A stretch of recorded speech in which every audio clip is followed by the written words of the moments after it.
Hey everyone, so this is for a 2020 Corolla speaker mount. As you see here, this is the original one. Got this one off Amazon. I'm gonna be sanding down the inside in here for a speaker upgrade. So basically, to get this job done, it's got this sand. It's basically a flap wheel. It's a 60 grit. Just putting this on a Milwaukee tool. Basically, I'm just gonna go ahead and just ride it around and just sand it down.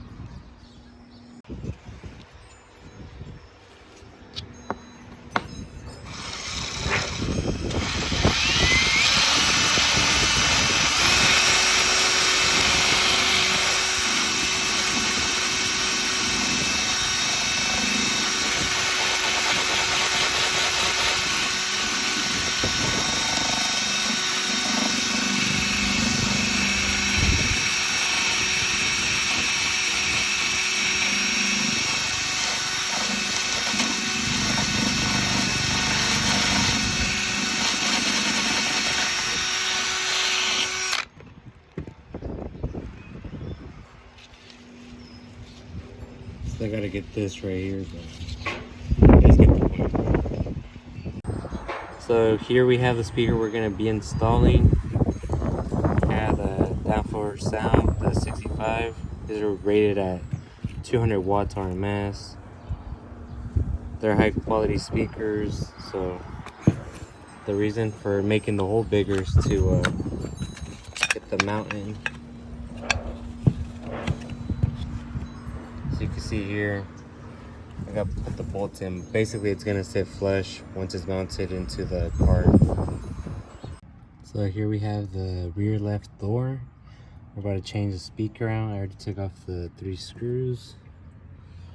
And then this is the connection that goes into the speaker, which I will be cutting this plug off and stripping the wires to connect the new speaker. But as we can see here, we got purple and pink. Purple one's the positive and pink is the negative, just in case if you guys are wondering if you guys need a signal output for like an amplifier or a LC2I converter. So that's it. So now having them side to side, this is the actual OEM Toyota one. It's rated at 4 ohm. Doesn't say how many watts it is, but it does show that it's a Pioneer. But very tiny speaker. We're gonna be putting this one, which just as a disclaimer,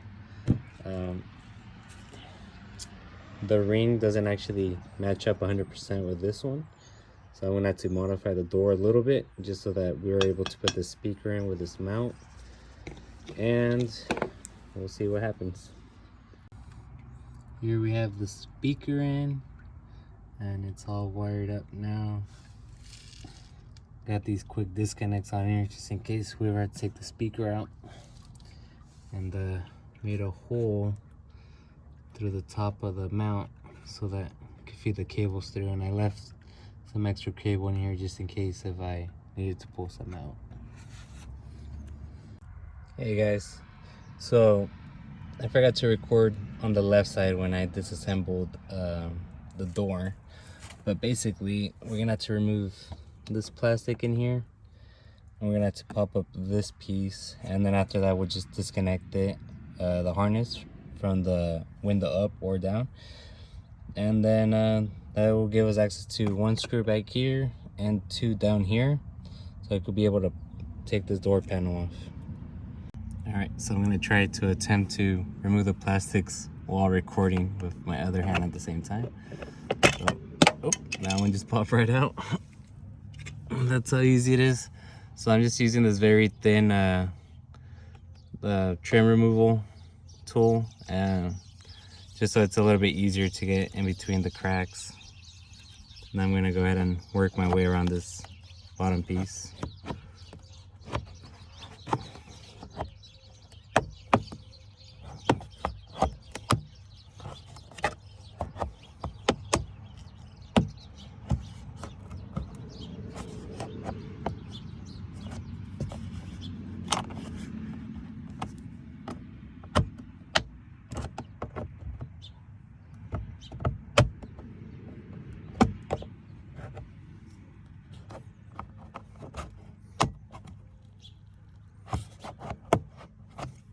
Might be a little tough at first, just because first time ever taking these panels apart, but I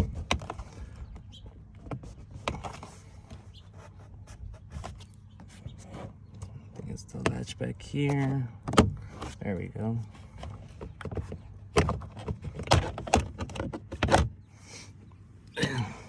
Just be gentle with it. I know it's might be a little bit difficult, but you don't want to break your plastics.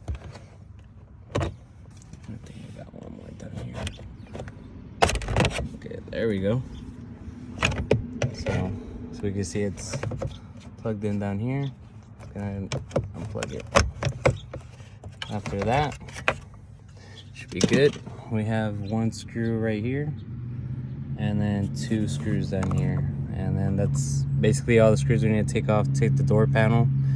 Besides that, it's just kind of working your way around through the edges and popping it off. All right, guys. So we're gonna start working, taking off this panel, which is gonna be a little difficult to do with one hand, but do my best.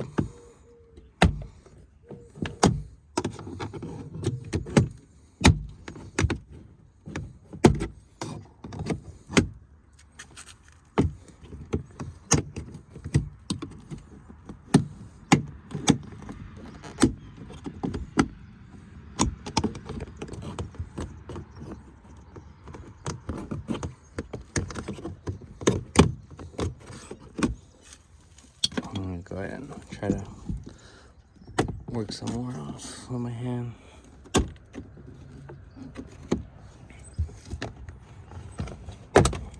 There we go.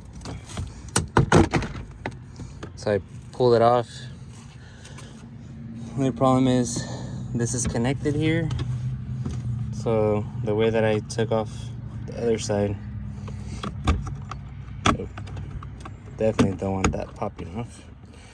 So it's latched in here, so gotta kind of work it out.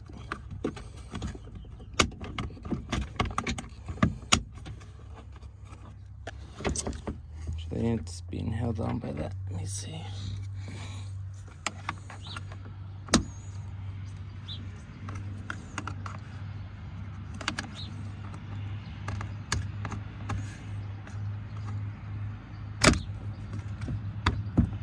Go. Oh. So door handle comes off like that, and you got the whole panel off. You can see here. All right, guys. So the next step is disconnecting the speaker. Should have a tab on this side. Just go ahead and push it in, wiggle it out. Should be good there. Now we're gonna go ahead and remove the screws. It's a Phillips screw head. I'm pretty sure you could also use the sockets, which I don't know. It kind of looks like maybe it's 10 to 12 millimeter or so. But since I already have my Phillips on my drill, I'm just gonna go ahead and remove the screws.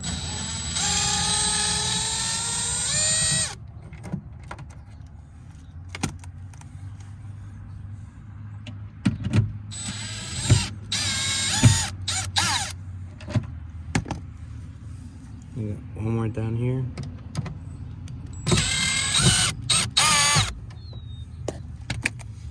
And it's gonna be stuck on there pretty good. So kind of have to wiggle it out a little bit. And that's it. That's how you remove it. So using these flush wire cutters, I'm just gonna go ahead and cut the plug off. And then I'm gonna strip back these wires. As you can tell here, this one has pink on it, which is the negative. And this one has purple stripe on it. That's the positive. So I'm gonna go ahead and strip these and put some quick disconnects on it, and we'll be back. So I've made the hole. So I went through both pieces. And this is on we're using a 5/16 drill bit. Alright guys, so here we got the speaker in, got it all mounted, got the 3 screws back on. I did this off camera just because it's a little difficult to put on due to the weight of the speaker. So, oh, and just to let you guys know, this is a 14 gauge OFC speaker wire from Def Bonds, and here we got everything connected, ready to go. So I'm just gonna go ahead and start putting the panels back on and the screws, and then we should be good to do a hearing test. Yeah, this door in the future might need some sound deadener just to improve the quality of the sound. As you guys could tell, Toyota doesn't do a really good job with their deadening material.